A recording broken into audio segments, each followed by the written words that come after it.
All right, team. The weather window is closing fast. We need to be wheels up in 30 minutes if we want to hit the target coordinates on schedule. The Oklahoma sky stretched endlessly above Sarah Mitchell on a sweltering July afternoon in 1998, when she was just 11 years old. She stood in the dusty yard behind her father's repair shop, shading her eyes against the merciless sun, watching a crop duster execute a series of impossible maneuvers across the cloudless expanse.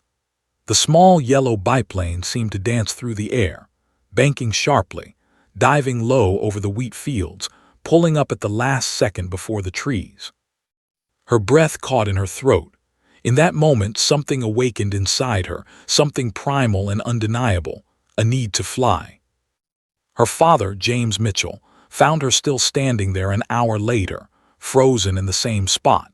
He'd come looking for her when dinner grew cold. James was a man of few words, weathered by 30 years of manual labor and the kind of quiet wisdom that comes from working with your hands. He'd built his reputation as the best mechanic in 3 counties, the man people trusted with their expensive equipment and impossible repairs. When he saw Sarah's expression, following her gaze upward, he understood immediately what had captured her soul. "That's just work, honey," he said gently, placing a calloused hand on her shoulder. "Flying a plane like that isn't something girls from places like Harlow do." Harlow was their town, population 3,847, where the biggest excitement was the county fair and the grain elevator was considered modern architecture. James meant no malice in his words. He was simply stating what he believed to be fact, the immutable reality of their world. But Sarah heard it differently. She heard a challenge. Growing up as the middle child between 2 older brothers, Sarah had always been the quiet one, the observer. While her brothers played baseball and worked on cars with their father, Sarah spent her time in the repair shop, fascinated by the intricate mechanisms of engines. She'd ask endless questions. Why does this valve open at this precise moment? How does the fuel igniter work? What makes a diesel engine different from a gasoline one?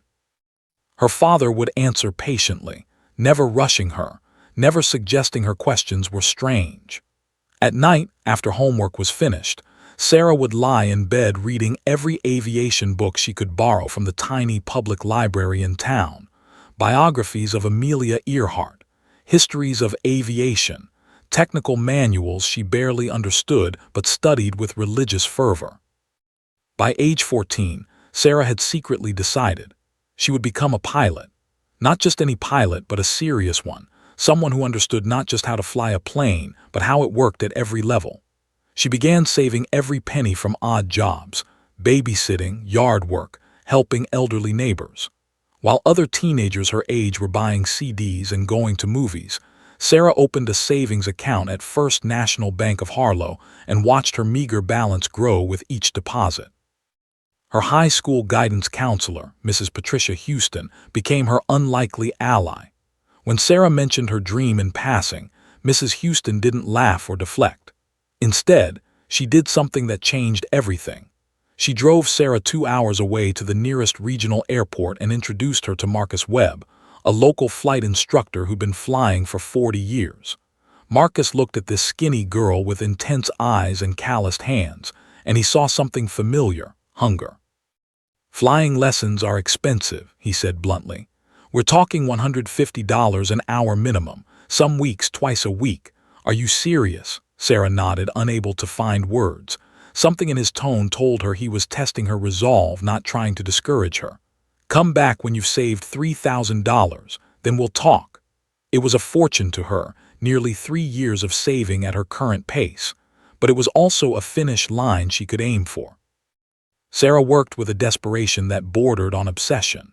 The summer after graduating high school, she took a job at Rosie's Diner, the local restaurant where her mother occasionally worked.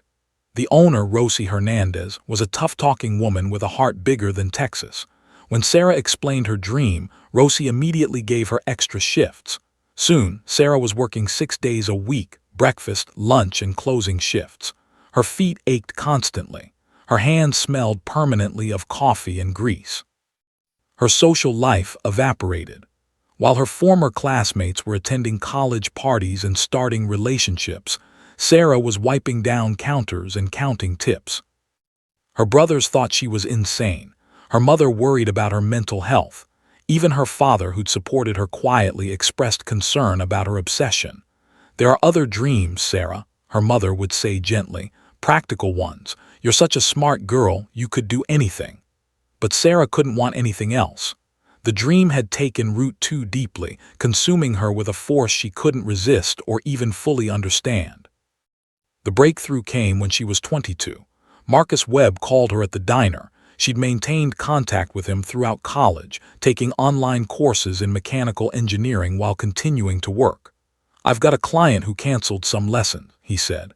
"I can give you a discounted rate for the next 2 months. You saved enough yet?"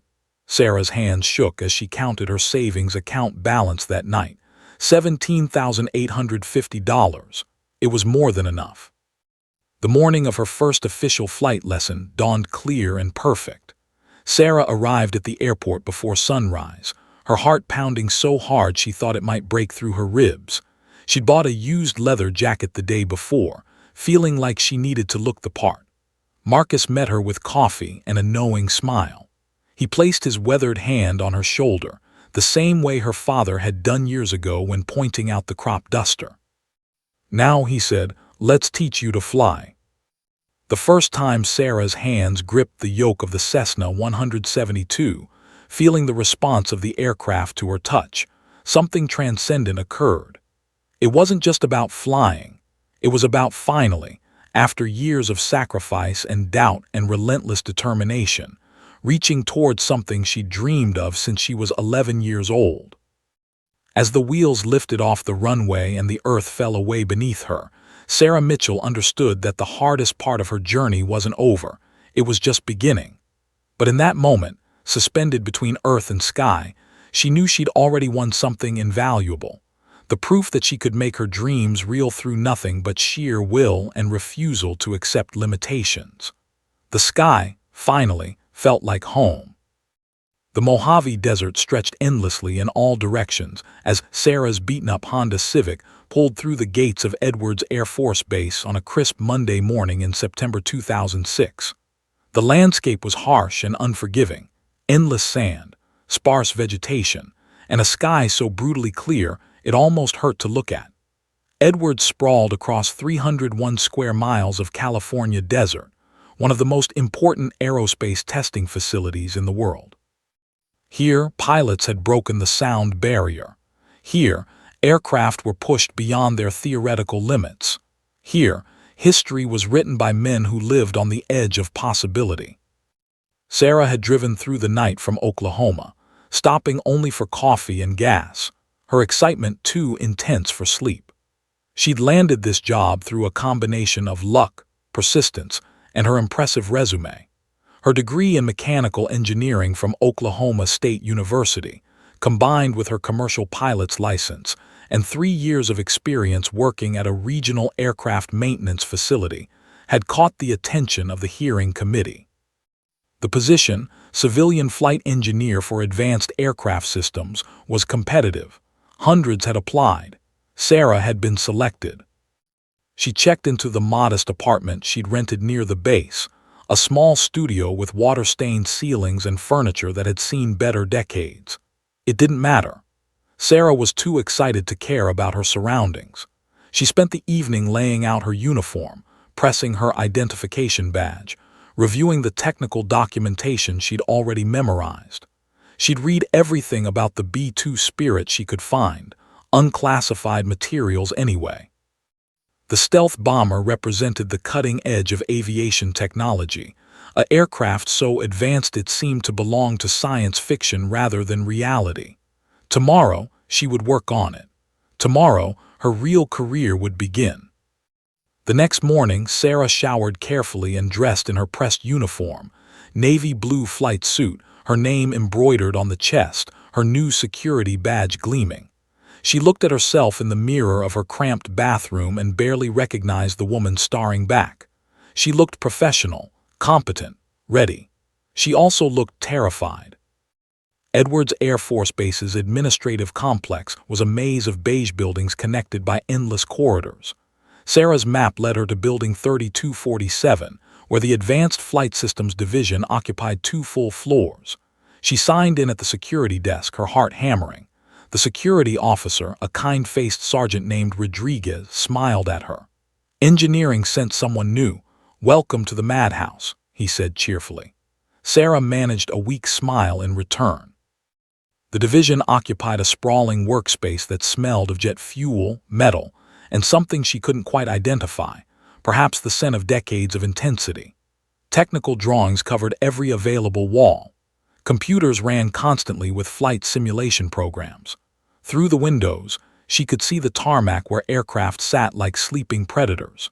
The division housed 37 people, most of them military aviators or civilian contractors with decades of aerospace experience. Almost all of them were men. Her new supervisor, Dr. Raymond Foster, was a civilian engineer in his 60s with kind eyes and a measured demeanor. He greeted her warmly, walking her through the department and introducing her to her colleagues. The reactions varied wildly. Some men nodded politely, some barely looked up from their work, and some, a particular cluster around the senior aviator area, turned to stare with expressions that ranged from curiosity to outright hostility. Colonel James Mathers was impossible to miss. He occupied the largest office in the division, one with floor-to-ceiling windows overlooking the tarmac. He was tall, physically imposing, with the kind of bearing that came from 30 years of military service. His flight suit was immaculately pressed, decorated with the medals of a man who'd flown dangerous missions and survived. He was, objectively, impressive, the kind of man who commanded respect through sheer presence. But when his eyes landed on Sarah as Dr. Foster was introducing her, something cold passed between them. "So," Mathers said, his voice smooth but with an undertone of something else, something sharp. "Engineering decided to diversify." He didn't stand to shake her hand. He remained seated behind his desk, regarding her with the intensity of someone studying a species they'd never encountered before and weren't sure they wanted to know. "What's your background?" Sarah explained her education and experience, trying to keep her voice steady. Mathers listened without responding, then nodded slowly. "Oklahoma State. Interesting. And you have your pilot's license," she nodded. Something flickered across his face, perhaps amusement, perhaps contempt. "That won't help you here, but it's good to know." He returned his attention to his computer, effectively dismissing her. The message was unmistakable. She wasn't worth his time. The rest of the morning passed in a blur of introductions and orientation. Sarah was assigned a workspace in what she quickly realized was the division's outskirts, a desk positioned away from the main engineering cluster, near the administrative area. As she unpacked her few personal items, she noticed her colleagues watching her. Some seemed sympathetic, most seemed indifferent. And a core group, men who clearly operated in Mathers' orbit, watched with expressions that suggested they were already determining how to dismiss her. By mid-afternoon, she was invited to a team meeting about ongoing B-2 maintenance protocols. Sarah sat in a conference room with 15 other engineers, her notebook open, ready to contribute. As the senior engineers discussed a persistent hydraulic issue, Sarah began taking detailed notes, her mind already working through the technical problem. She thought about asking a clarifying question, but something stopped her. The way the men communicated, with coded references and insider terminology, made her feel like she was watching a conversation happening in a language she didn't quite speak. Halfway through the meeting, Colonel Mathers turned to one of his lieutenant colonels and said loudly enough for everyone to hear, "I wonder if we should simplify the technical briefings. Some people might find them easier to follow if we didn't use so much jargon." He didn't look at Sarah, but the implication was unmistakable. A few men chuckled. Sarah's face flushed hot, but she kept her eyes on her notebook, forcing herself to breathe slowly. Driving back to her apartment that evening, Sarah gripped the steering wheel so tightly her hands ached. She'd known it wouldn't be easy. She'd expected some resistance, some skepticism from men who'd never worked with a female engineer before. But what she'd encountered today wasn't just skepticism. It was calculated disrespect, the kind that suggested they'd already decided she didn't belong, and the burden of proving otherwise would fall entirely on her shoulders. Outside her car windows, the desert stretched vast and empty and unforgiving. Sarah felt very small in it. Tomorrow, she would return to Building 3247, to Mather's contemptuous gaze, to the careful exclusion disguised as professionalism. But tonight, alone in her cramped apartment, she allowed herself to cry, not from weakness, but from the frustration of realizing that the hardest battle of her career might not be technical at all. The harassment began subtly, so subtly that Sarah almost missed it at first. It wasn't the dramatic, overt kind. No slurs, no direct insults, nothing that could be easily documented or reported. Instead, it was 1,000 small cuts, each one individually insignificant but together forming a pattern of calculated exclusion that would have broken a weaker person. First week, Sarah noticed she wasn't receiving meeting notifications. When she asked Dr. Foster about the morning briefing she'd heard other engineers discussing, he looked confused. "Oh, you should have gotten the email," he said, checking his system. "It went to everyone on the distribution list." But when Sarah checked her inbox, there was no email. The next day, the same thing happened. And the day after that. By week 2, Sarah realized she was being systematically excluded from communications. When she asked to be manually added to the distribution list, Dr. Foster obliged apologetically, but the emails continued to miss her inbox. Eventually, she figured out she needed to ask colleagues directly what meetings she'd missed. Most told her with uncomfortable shrugs. Colonel Mathers became the unofficial leader of a small faction that made life deliberately difficult. His followers, 3 senior engineers and 2 junior officers who seemed desperate for his approval, operated with coordinated precision. They'd taken her exclusion as a directive from above. Sarah began noticing this strategy in her second week, during a technical review meeting about flight data analysis. She'd spent 2 days analyzing a recurring issue in the B-2's navigation system, a minor fluctuation that shouldn't have mattered but bothered her analytically. The problem was subtle enough that most engineers had dismissed it as acceptable variance. But Sarah had dug deeper, reviewing flight logs dating back 6 months. She'd identified a pattern and, more importantly, traced it to a potential software integration issue that could be solved with a relatively simple recalibration. In the meeting, as she was explaining her findings, Mathers interrupted her mid-sentence. "That's interesting," he said, his tone suggesting it was anything but, "Who helped you with the data modeling? I'm curious because this approach is fairly sophisticated." The implication hung in the air like poison gas. He didn't believe she'd done the work herself. Sarah's voice wavered slightly as she explained she'd done it independently. "Of course," Mathers said, smiling coldly. "Just wondering." Sometimes junior engineers can surprise us with contributions that seem a little beyond their typical capacity. It was a masterclass in psychological warfare. He hadn't called her incompetent directly, nothing that would be visible to Dr. Foster or the administration. Instead, he'd planted a seed of doubt about her abilities in the minds of everyone in the room. Sarah could see colleagues shifting uncomfortably, now questioning whether her work was actually her own. One engineer, a decent man named Tom Wheeler, caught her eye with sympathy, but he said nothing. The pattern accelerated over the following weeks. When Sarah asked questions in meetings, her comments would be acknowledged briefly, then ignored in favor of similar points raised by men minutes later. If she suggested a technical approach, it would be dismissed as unconventional or interesting but probably not practical. But if a male colleague suggested the same approach using slightly different language, it would be praised as bold thinking and implemented immediately.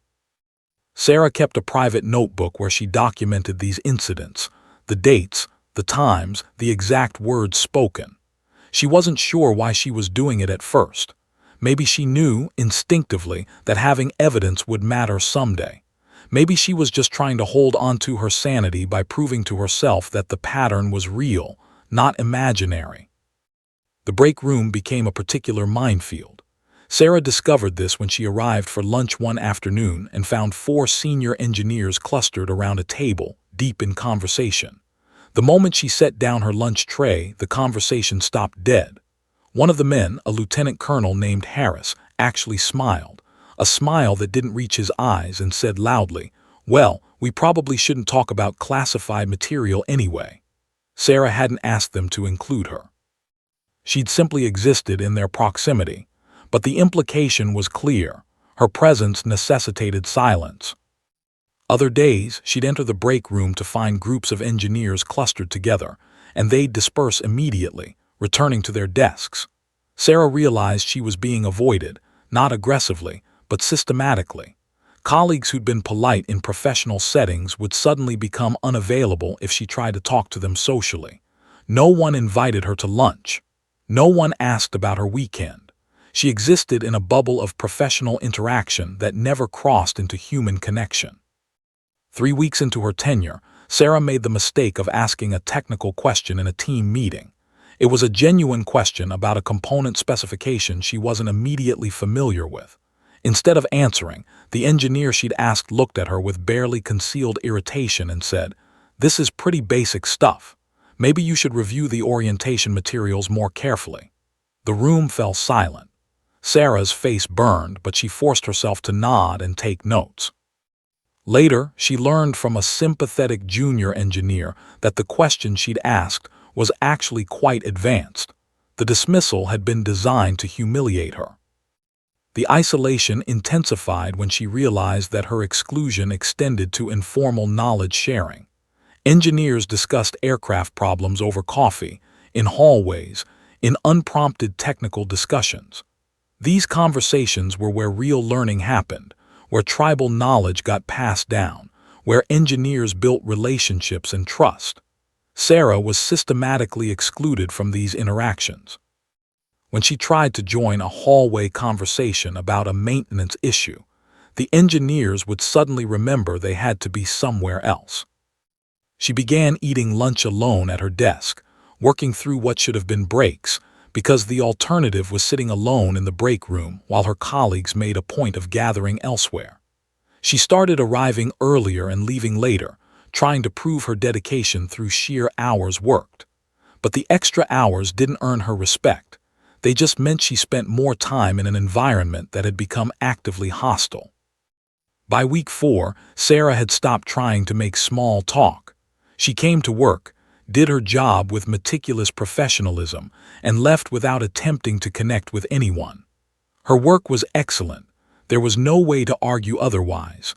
But excellence alone wasn't enough to overcome the systematic social rejection she faced. The physical environment of Edwards began to feel oppressive.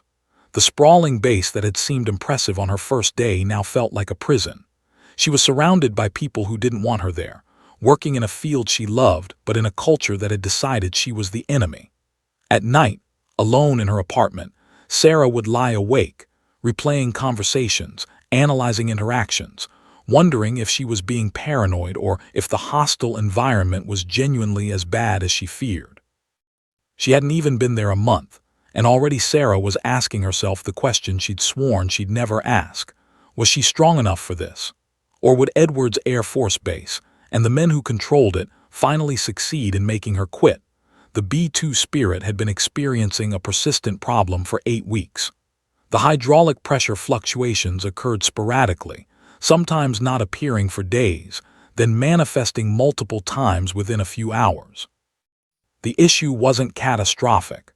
The aircraft's redundant systems prevented any real danger, but it was consistent enough to be troubling, and mysterious enough that it had stumped the division's senior engineers for 2 months. Sarah had first noticed the pattern in raw flight data while doing routine analysis in her 3rd week at Edwards. Most engineers had dismissed the fluctuations as sensor noise or normal operational variance. But something about the timing nagged at her. The fluctuations followed a pattern, not random at all. Over the following weeks, during her own time, using her personal laptop at night in her apartment, Sarah began mapping the problem. She cross-referenced flight data with maintenance logs, weather conditions, crew reports, and component specifications. She built models, tested hypotheses, and eliminated variables with methodical precision. The answer emerged almost accidentally on a Thursday evening. Sarah was reviewing thermal data from the aircraft's onboard sensors when she noticed something. The hydraulic pressure fluctuations correlated almost perfectly with subtle temperature variations in one specific section of the aircraft's system's architecture. She dug deeper, examining the thermal imaging logs, the pressure sensor data, and the component manufacturing specifications. What she discovered was elegant in its simplicity. A manufacturing tolerance issue in one of the hydraulic line connectors was allowing microscopically small gaps that expanded and contracted with temperature changes. The gaps created turbulence in the fluid flow, which manifested as the pressure fluctuations. The solution was equally elegant: a simple software-based compensation algorithm that could detect the minute pressure variations and automatically adjust downstream flow rates to maintain stable pressure. It was innovative without being overly complex, practical without being crude.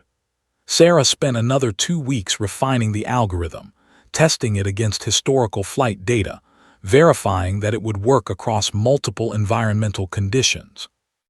She couldn't wait to share it. This was real work, meaningful work, the kind of contribution that would prove she belonged at Edwards. She meticulously prepared her presentation: charts, data analysis, the algorithm documentation, simulation results. She practiced her explanation until she could deliver it flawlessly.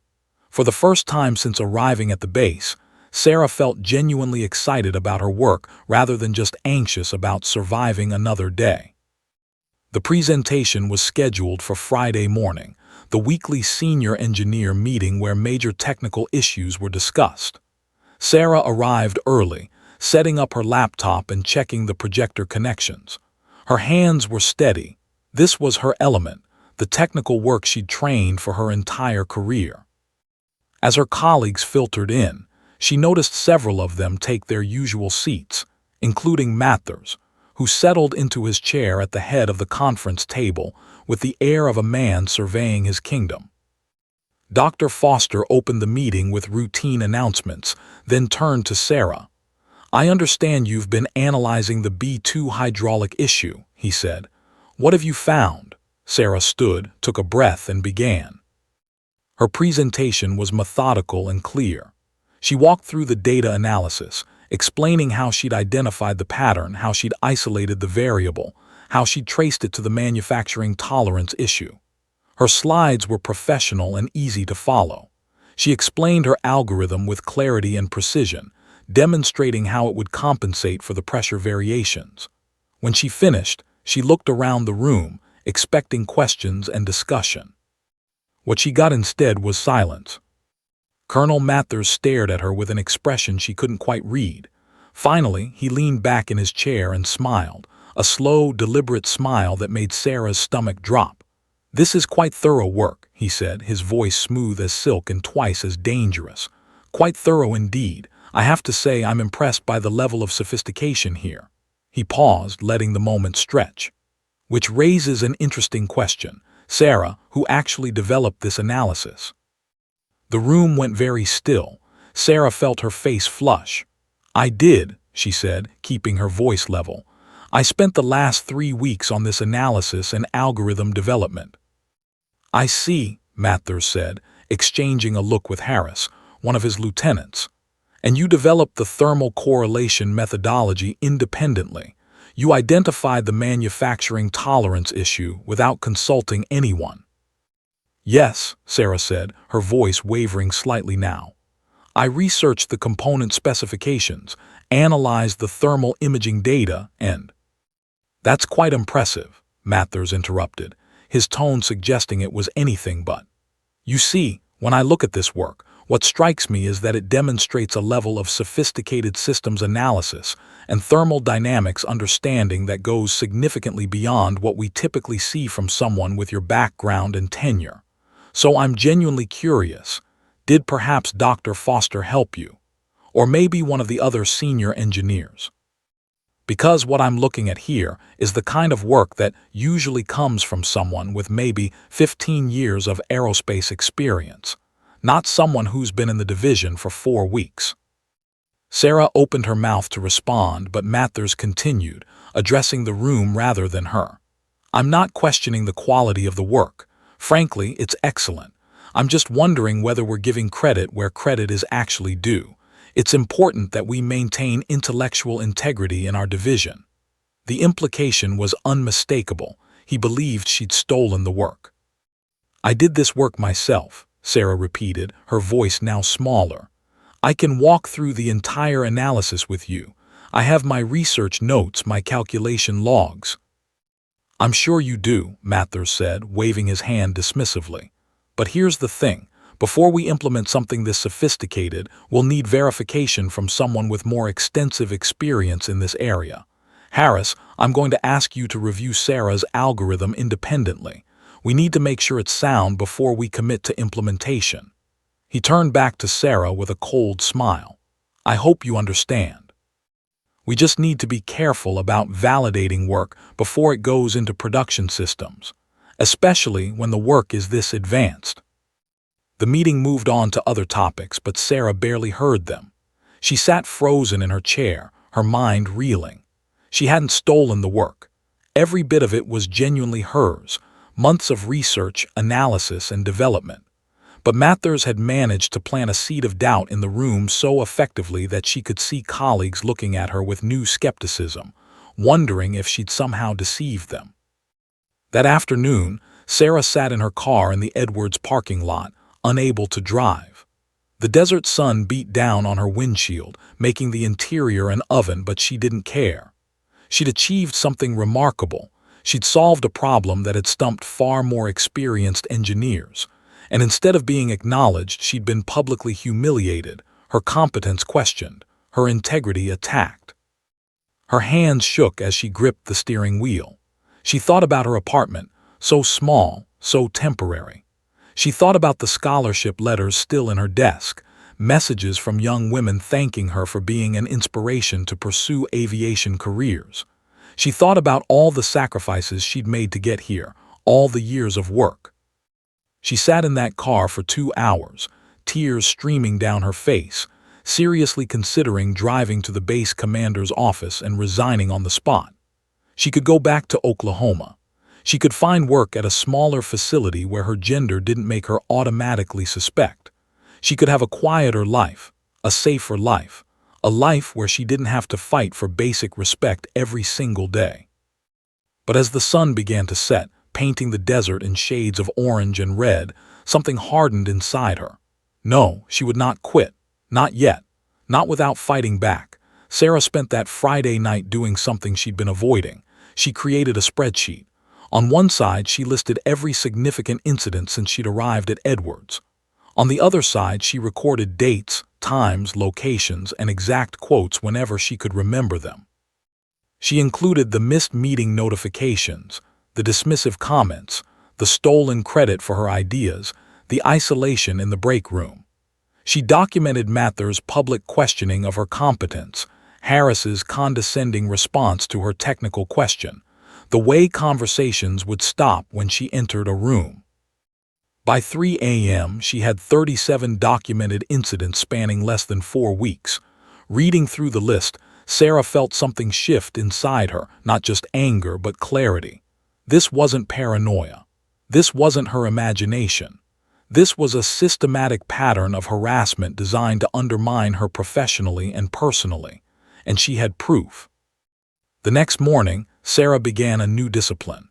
Every evening, she documented her day in meticulous detail. She kept a personal journal separate from her work computer, a physical notebook that she carried home and locked in her desk drawer. She recorded not just what happened, but what she'd accomplished, the technical work she'd completed, the problems she'd solved, the emails she'd sent with solutions and analyses. If Mathers was going to question her competence, she would have irrefutable evidence of her achievements. She also started something else. She began requesting formal documentation of her work. Whenever she completed a significant analysis or technical solution, she would send it to Dr. Foster in a formal email, copying herself for the record. She'd request written acknowledgement that the work was her own. This practice seemed normal enough on the surface, just good professional documentation. but it served a deeper purpose. It created a paper trail that Mathers couldn't erase or rewrite. 2 weeks after her hydraulic presentation, Sarah learned that Harris had completed his independent review of her algorithm. The review confirmed everything she'd claimed. The algorithm was sound, the analysis was thorough, and the solution was innovative. The review was sent to Dr. Foster. Sarah noticed it didn't go to Mathers, which suggested even Harris had recognized the inappropriateness of Mathers's initial challenge. But there was no public acknowledgement. There was no meeting where Mathers admitted he'd been wrong. Instead, the algorithm was quietly approved for implementation, and credit was given to the division rather than to Sarah specifically. It was as if the solution had emerged from the collective work rather than from her individual brilliance. To most people, this might have seemed like a reasonable compromise. To Sarah, it felt like another victory denied. The breaking point came the following Monday. Sarah was in the break room making coffee when she overheard a conversation between two junior engineers. One of them, a 24-year-old named Marcus, was telling the other about Sarah's hydraulic solution. Yeah, apparently Mathers had actually figured most of it out last month, Marcus said. He asked Sarah to help develop the algorithm because he needed someone to do the detailed computational work. She did okay, I guess, but it was basically his idea. Sarah's hand froze on the coffee pot. The lie was so complete, so confidently delivered, that she knew it had come from Mathers himself. Marcus was simply repeating what he'd been told by someone he respected. She set down the pot with careful precision and walked out of the break room. In the hallway, she made a decision that would change everything. She was going to fight back properly. Sarah had noticed Dr. Patricia Chen around the base, a woman who carried herself with quiet authority, who seemed respected even by Mathers, which was remarkable in itself. Chen was a retired Air Force colonel who'd served on active duty for 32 years before transitioning to the Civilian Oversight Board. She was rare, a woman in her 60s who'd navigated the military aviation world and survived it with her dignity intact. Sarah had no proof that Chen would help her, but something in the woman's bearing suggested she might understand. It took Sarah 3 days to work up the courage. She found Chen's office in the administrative building and knocked on the door. Chen looked up from her desk, a woman with sharp eyes, steel-gray hair, and an expression of permanent intelligence. "Dr. Chen, I'm Sarah Mitchell. I work in the Advanced Flight Systems Division. I was wondering if I could speak with you about something personal." Chen studied her for a long moment, then gestured to the chair across from her desk. "Sit," she said simply. Sarah had prepared a speech, but the moment she sat down, all her careful words evaporated. Instead, she just started talking, pouring out everything. The exclusion, the dismissals, the stolen credit, the systematic campaign to undermine her competence. She talked about the hydraulic algorithm and how Mathers had publicly questioned whether she'd actually developed it. She talked about hearing Marcus repeating Mathers's lie. She talked about feeling so isolated and exhausted that some mornings she could barely force herself to get out of bed. Chen listened without interrupting, her expression unreadable. When Sarah finally ran out of words, there was a long silence. Then Chen leaned back in her chair and said something that changed everything. "They did this to me too. 32 years ago, I was the only woman in my squadron. It was relentless. The way they questioned my abilities, excluded me from informal briefings, took credit for my work. The difference was when I was coming up, there was nowhere to go. If I reported it, they'd just push me out faster. So I endured it. I got tough. I proved myself again and again, but I never got the credit I deserved." Chen's eyes were distant, remembering. "You have something I didn't have, Sarah. You have options. You have protections that didn't exist back then." "But no one will believe me," Sarah said quietly. "It's all very subtle. It's not like they're being openly hostile. They're just undermining me." "That's exactly the problem," Chen said, leaning forward. "They're good at what they do because it's deniable, but patterns aren't deniable.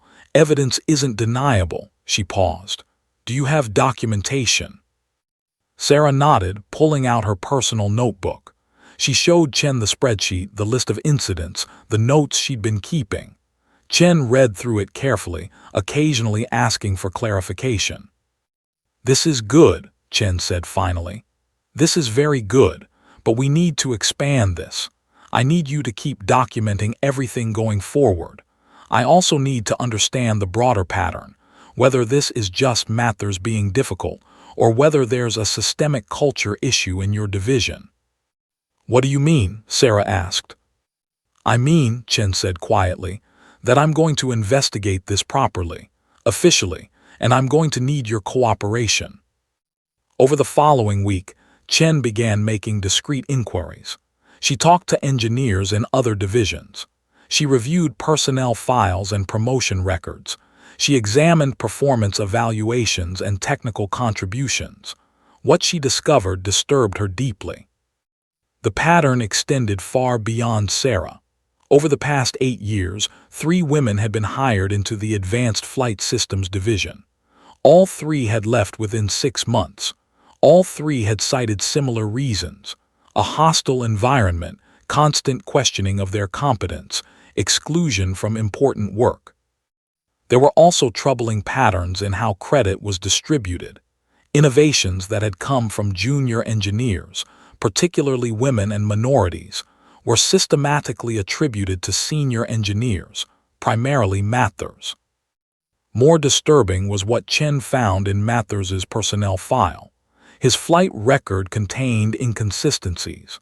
Some of his most celebrated achievements, missions he'd publicly discussed, decorations he'd received, had gaps in documentation that didn't add up.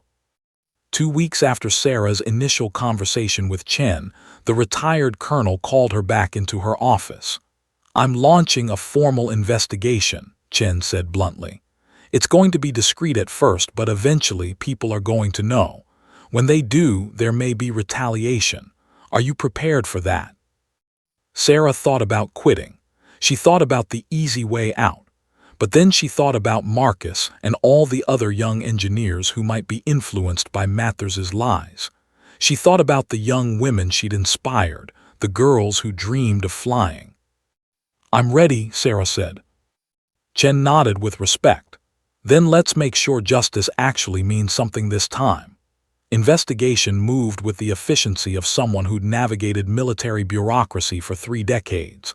Dr. Chen worked methodically, carefully documenting every inconsistency, every complaint, every piece of evidence. She interviewed current and former employees, reviewed technical contributions, and cross-referenced flight records. She was thorough in a way that suggested she was not just investigating Mathers, but building an ironclad case that couldn't be dismissed or minimized. Sarah continued her work as if nothing was happening, though internally she was a wreck. Knowing that an investigation was underway created a strange psychological tension. She found herself observing Mathers more carefully, noticing how he interacted with others, documenting his behavior with new understanding. She watched Harris and the other junior officers, wondering if they suspected something. The division seemed normal on the surface, but Sarah felt like she was watching a stage play where everyone was pretending the script they'd memorized was still accurate. 3 weeks into the investigation, Sarah noticed something odd. Mathers seemed less confident. There was a tightness around his eyes, a quality to his voice that suggested stress. He snapped at junior engineers more frequently. In one meeting, when a young officer named Davis suggested a technical approach, Mathers responded with unusual venom. That's the kind of thinking that's going to get people killed. You need to leave the real analysis to people who actually know what they're doing. It was a disproportionate reaction to a reasonable suggestion. Sarah wondered if Mathers had somehow learned about the investigation. Or perhaps he was just starting to feel the weight of whatever secrets he'd been keeping. The breakthrough came on a Tuesday afternoon. Sarah was at her desk when she saw military investigators in uniform walking through the division. Their presence created immediate tension. Everyone suddenly became very focused on their work, conversation stopping abruptly. She watched as they entered Mathers's office and closed the door behind them. 2 hours later, Mathers emerged. His face was pale, his bearing completely transformed. Gone was the confident swagger, the dismissive arrogance. He looked like a man whose world was collapsing. He left the building without saying a word to anyone. That evening, Sarah's phone rang. It was Dr. Chen. "We found the discrepancies," Chen said without preamble. "His flight record has significant gaps and inconsistencies. 3 missions he's publicly discussed don't match the official documentation. 2 of his major achievements have no supporting evidence. And here's the interesting part. We found technical analyses dating back 10 years with his name on them. We cross-referenced them with archival work records, and guess what? The junior engineers who actually did the work have documentation proving they created them." Mathers added his signature to existing work and submitted it as his own. Sarah's breath caught. So he's been stealing credit for years. "Not just credit," Chen said grimly. "Promotions, medals, authority, all of it built on work he didn't do and accomplishments he didn't achieve. The military takes this very seriously. This isn't just about harassment anymore, Sarah. This is about fraud." "What happens to him?" Sarah asked. "That's above my pay grade," Chen said. "But there will be consequences. There will definitely be consequences." The investigation became official the following morning. An announcement was made to the entire base that there would be a formal review of personnel practices and technical achievement documentation in the Advanced Flight Systems Division. The message was carefully worded to avoid naming Mathers specifically, but everyone understood what was happening. Within 48 hours, Mathers was officially suspended pending investigation. His office was sealed. His access to classified materials was revoked. The senior engineer who'd represented the face of the division for 15 years simply vanished. The shock to the division's culture was seismic. Dr. Foster called Sarah into his office that afternoon. He looked troubled, uncomfortable. "I need to apologize to you," he said without preamble. "I was made aware of some concerns about how you've been treated in this division. I should have been more vigilant. I should have noticed patterns that I clearly missed. I'm sorry." Sarah wasn't sure how to respond. Part of her wanted to accept the apology gracefully, but another part, the part that had spent weeks being dismissed and isolated, needed acknowledgement of how serious this was. "Thank you for saying that," she said carefully. "But more importantly, I need you to understand that the culture in this division enabled what happened. It wasn't just Mathers. Other people participated in undermining my credibility. They took credit for ideas they didn't develop. They excluded people they were uncomfortable with. If you're going to apologize, I need you to commit to changing that culture." Dr. Foster nodded slowly. "You're right, we're going to do better." The next development came a week later when Sarah was called to a formal interview with the investigating officers. She brought her documentation, her notebook, her spreadsheet, her carefully preserved emails.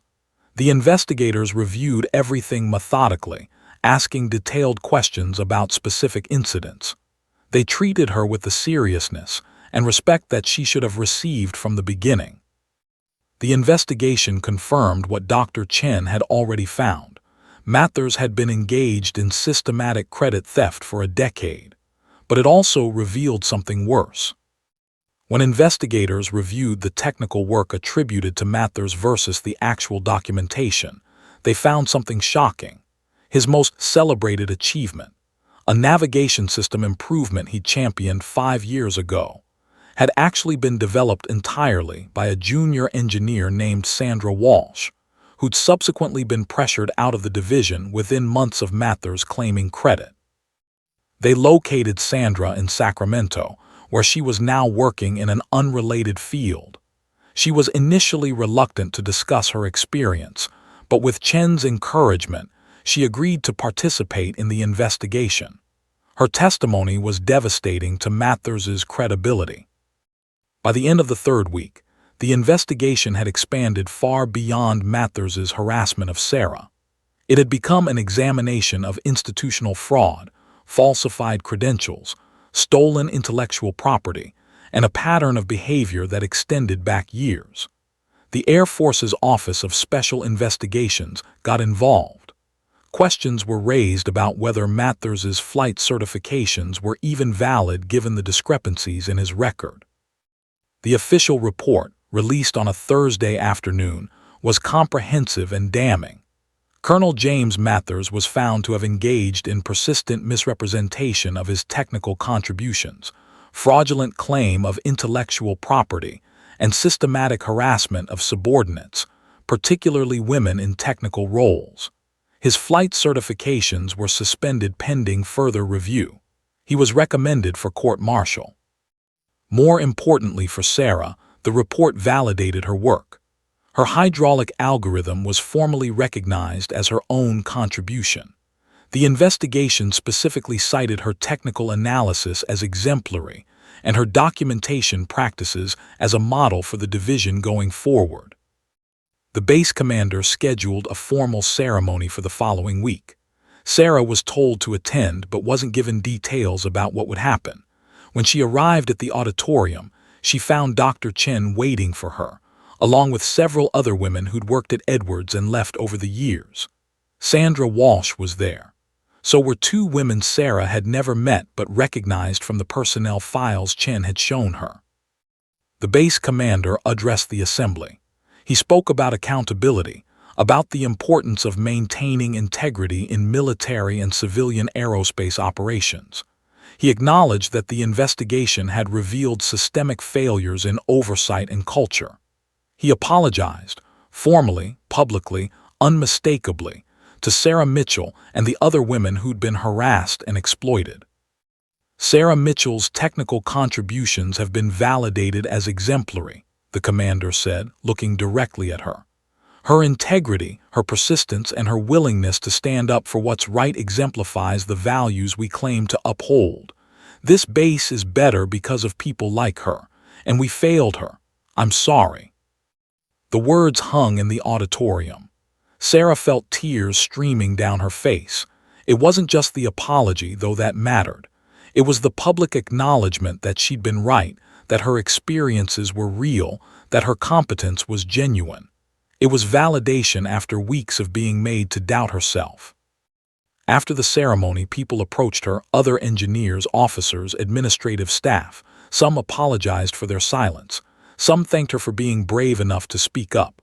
A young female engineer she didn't recognize came up to her with tears in her own eyes. "Thank you for fighting," the woman said simply. "I was thinking about leaving the base.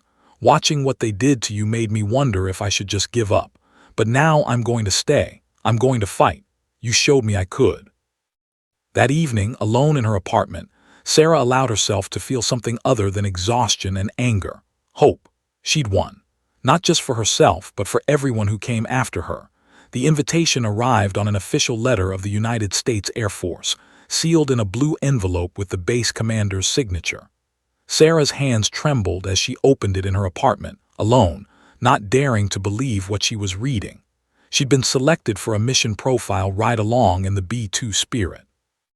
Not as a technician observing from the ground, not in a simulator, in the actual aircraft in the sky. The letter explained that such opportunities were exceptionally rare, reserved typically for VIP visitors, distinguished military personnel, or civilian contractors whose work had made significant contributions to the aircraft's operations. Sarah's selection was justified with a single sentence: "In recognition of exemplary technical contributions and demonstrated integrity." She read the letter 3 times, each word burning into her mind. A ride in the B-2 spirit. The aircraft she'd analyzed, studied, sweated over, sacrificed for. The aircraft that had become the symbol of her struggle and her triumph. The flight was scheduled for 2 weeks away, which meant 2 weeks of anticipation that bordered on torture. Sarah told very few people Dr. Chen, Dr. Foster, her parents, when she called home with the news. Her mother cried on the phone. Her father, characteristically reserved, simply said, "I always knew you'd make it, kiddo." She spent those 2 weeks preparing obsessively. She reviewed flight manuals and aircraft specifications, not because she needed to, she'd already memorized them, but because the studying kept her centered, kept her from spiraling into nervous excitement. She exercised daily, wanting to be in peak physical condition. She barely slept, her mind too active, too full of anticipation. 3 days before the scheduled flight, she was called to the flight preparation office for a briefing. A major named Davies walked her through the procedure, what to expect during acceleration, how the pressure suit worked, what G-forces she might experience, emergency protocols. Sarah listened intently, absorbing every detail, while internally vibrating with excitement she could barely contain. "This is unusual," Major Davies said as he was finishing the briefing. "We don't typically give civilians this opportunity, but Colonel Chen spoke very highly of you, and frankly, what you did, standing up against systemic harassment, documenting everything, refusing to be silenced, that took more courage than most people ever have to summon. You deserve this." The night before the flight, Sarah couldn't sleep. She lay in bed staring at her ceiling, running through mental checklists, visualizing the experience she was about to have. She thought about the 11-year-old girl standing in the Oklahoma dust, watching a crop duster paint the sky. She thought about every sacrifice, every moment of doubt, every time she'd wanted to quit. All of it had led here, to this moment, this opportunity, this vindication. She arrived at the flight line before dawn. The desert was still dark, stars burning overhead in the vast black sky. The B-2 Spirit sat on the tarmac like something from science fiction, a black triangle, sleek and otherworldly, the most advanced aircraft humanity had ever created. Seeing it up close, knowing she would soon be inside it, moving through the sky at subsonic speeds, made Sarah's breath catch in her throat. The crew consisted of 2 pilots, the mission commander and the pilot, both experienced veterans with hundreds of hours in the B-2. As Sarah was introduced, they shook her hand with genuine warmth, not the distant courtesy of protocol but the respect of professionals for a fellow professional. "We know what you went through," the mission commander said. "We're honored to fly with you today." The suit-up process was meticulous and formal. Sarah was fitted with an anti-G suit that would help her blood circulation during maneuvers, a pressure suit with its own oxygen supply, a helmet with communication systems. She felt encased in equipment, transformed into something other than a civilian contractor, transformed into a flyer. In the mirror, she barely recognized herself, but the woman staring back at her looked strong, looked ready. Walking out to the aircraft, the desert was just beginning to lighten with pre-dawn glow.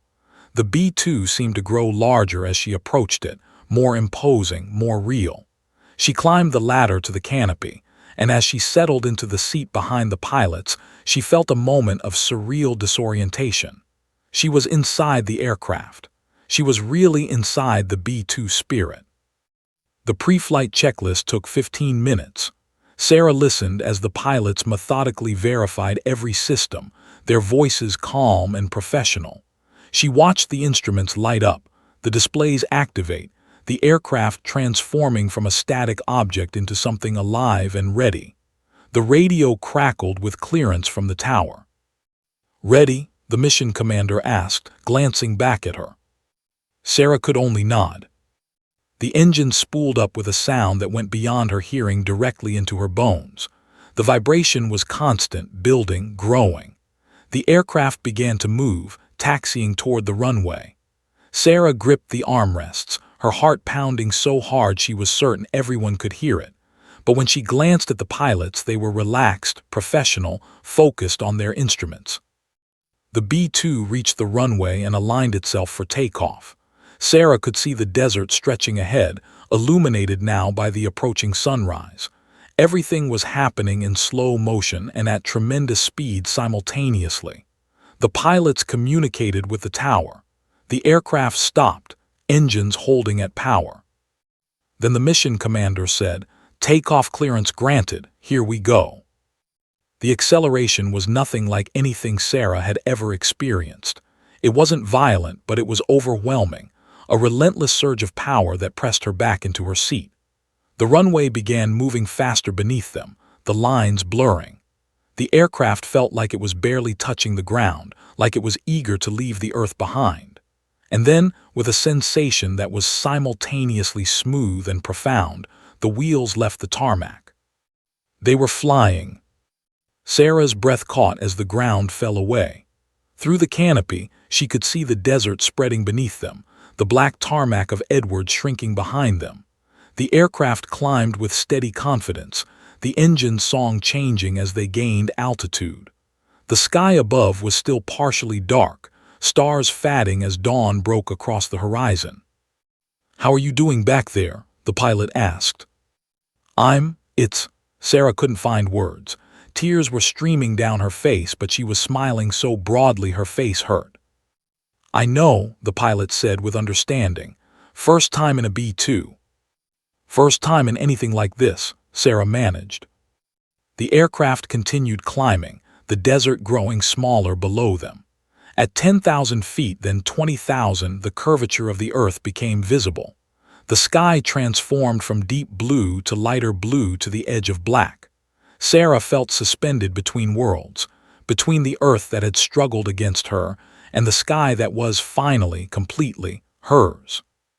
The mission commander banked the aircraft, and Sarah could see Edwards Air Force Base spread out below, the runways, the hangars, the buildings where she'd fought so hard to be taken seriously. From this vantage point, her struggles seemed both enormous and insignificant. They'd mattered enough to define her life, but from here, from the sky, they seemed small against the vastness of what she'd achieved.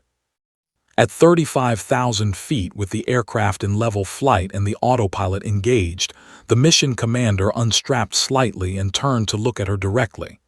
"We wanted to do something special," he said. He pointed downward. "You see that hangar down there?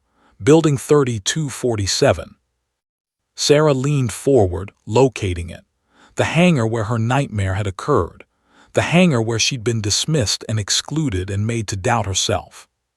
"That's where you fought," the pilot said. "And this," he gestured around them at the aircraft, at the sky, "this is where you won." Sarah couldn't speak. She could only cry, tears flowing freely now, the emotional weight of everything, all the pain, all the sacrifice, all the struggle finally finding release. Outside the canopy, the sky was impossibly blue, impossibly vast. And for the first time since arriving at Edwards Air Force Base, Sarah Mitchell felt completely, utterly at home. The landing was gentle, almost anticlimactic after the majesty of flight. As the B-2's wheels touched the Edwards runway and the aircraft began to decelerate, Sarah felt a profound sense of completion, not an ending, but a transformation. She was descending to Earth, but she would never be the same person who'd climbed into this aircraft at dawn. When the canopy opened and the desert air rushed in, carrying the scent of jet fuel and possibility, Sarah felt the weight of everything she'd endured settle into perspective. The harassment, the isolation, the moments of doubt, they were still real, still painful in memory, but they were no longer what defined her. What defined her was this, that she'd survived them and soared anyway. The base commander was waiting on the tarmac when Sarah climbed down from the aircraft. He shook her hand with visible respect. "How was it?" he asked. Sarah smiled, still unable to find adequate words. "It was everything I've ever wanted," she said finally. 3 months later, Sarah received an official notice that she was being promoted to Senior Flight Systems Engineer, with a supervisory role overseeing a new division focused on advanced systems analysis and optimization. The position came with a significant salary increase, and more importantly, substantial autonomy in how the division would be structured and operated. Her first official act was to completely reorganize the hearing and mentoring practices. She implemented mandatory diversity training for all senior staff. She created a formal mentoring program pairing junior engineers, particularly women and minorities, with senior engineers who'd been vetted for their ability to work respectfully across differences. She established transparent protocols for technical contributions and intellectual property, making it impossible for someone like Mathers to steal credit again. Most radically, she created an open-door policy.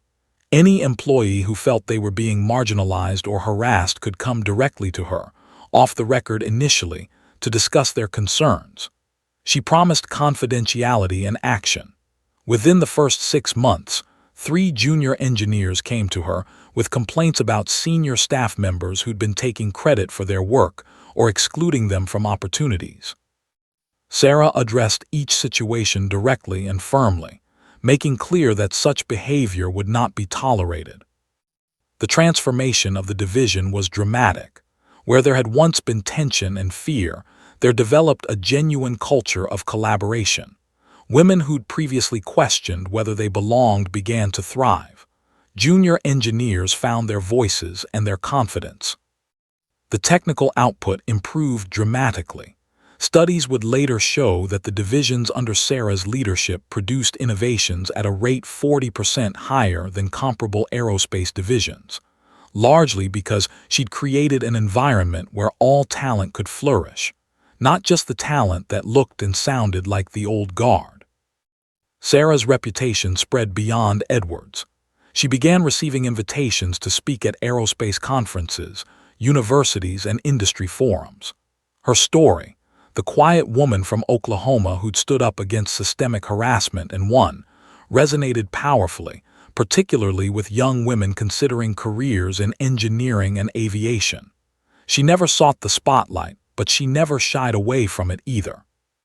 She understood that her visibility had power, that seeing a woman like her in a leadership position changed what was possible for the next generation. 1 year after her promotion, Sarah established the Mitchell Skis Foundation, a scholarship fund dedicated to supporting underprivileged women pursuing careers in aerospace engineering, piloting, and aviation technology. The foundation's mission statement was simple: to ensure that talent is never lost because of circumstance or discrimination. The first 5 scholarships went to extraordinary young women who lacked the financial resources to pursue their dreams. Sarah personally reviewed each application, saw herself in their determination, their willingness to sacrifice for what they wanted. Within 5 years, the foundation had distributed over $500,000 in scholarships. Within 10 years, it had become one of the most prestigious awards in the aerospace industry. But perhaps the most profound impact was visible at Edwards itself. Walking through the base 5 years after her promotion, Sarah would see things that had once seemed impossible. Women pilots in flight suits, their confidence evident in their bearing. Female engineers in senior roles, mentoring the next generation. A culture where merit was actually measured by competence rather than by demographics. One afternoon, Sarah was in the cafeteria when a young woman approached her, nervous, uncertain. "Ms. Mitchell, I'm Lieutenant Sarah Chen, and I just wanted to say, I'm here because of you. I read your story when I was in high school and I was ready to give up on my dream of becoming a pilot, but your story showed me I could do it." Sarah listened as the young woman talked about her path, her struggles, her triumphs, and she realized something profound. She wasn't just changing the system from within. She was changing what was possible for an entire generation of young women who were watching her, learning from her, believing in themselves because she'd believed in herself first. The media attention intensified over the years. Forbes ran a cover story, "The Woman Who Changed Aerospace Culture." Time magazine named her one of the 100 most influential people in America. Aviation Week profiled her leadership style, but Sarah remained grounded, attributing her success not to individual brilliance but to the decision to refuse to disappear quietly. "I didn't do anything special," she would say in interviews. "I just refused to accept that the system was right when it told me I didn't belong, and I documented it, and I asked for help. That's what I want people to understand. You don't have to be a superhero to create change. You just have to be willing to speak the truth and stick with it." At Edwards Air Force Base, Building 3247 remained the headquarters of the Advanced Flight Systems Division, but the culture inside had transformed completely. Mathers's office had been converted into a mentoring space and conference room. His name had been removed from all technical contributions, which were now correctly attributed to the engineers who'd actually developed them. The man himself had been court-martialed and dismissed from the military, his career ending in disgrace. 10 years after Sarah's first ride in the B-2 Spirit, she was invited back for another flight, this time not as a passenger, but as part of a crew that was testing new systems she'd helped develop. As the aircraft climbed into the clear desert sky, Sarah reflected on the distance she'd traveled. Not just the physical distance between the ground and the atmosphere, but the psychological distance from doubt to confidence, from isolation to leadership, from being silenced to having her voice not just heard but heeded. The greatest victory, she understood, wasn't personal vindication. It was the transformation she could see in others, the junior engineers who no longer had to survive what she'd survived, the young women choosing careers in aviation because they could see it was possible, the culture shift that made it incrementally harder for future Mathers to operate unchecked. As the B-2 descended toward Edwards at the end of the flight, Sarah looked down at the base where she'd fought so hard to belong. Below, she could see the new memorial that had been erected in the courtyard, a bronze statue of a woman with her eyes lifted to the sky, commemorating the courage to belong. It was meant to honor her, but Sarah understood the deeper truth. It honored everyone who'd ever refused to accept that the world as it existed was the world as it had to be. It honored the decision to fight back. It honored the transformation that happens when one person chooses integrity over comfort, truth over silence, persistence over surrender. Sarah Mitchell had come to Edwards Air Force Base seeking to prove she belonged in aerospace engineering. But what she'd ultimately proven was something more important, that when you refuse to be broken, you don't just save yourself. You change the world for everyone who comes after you.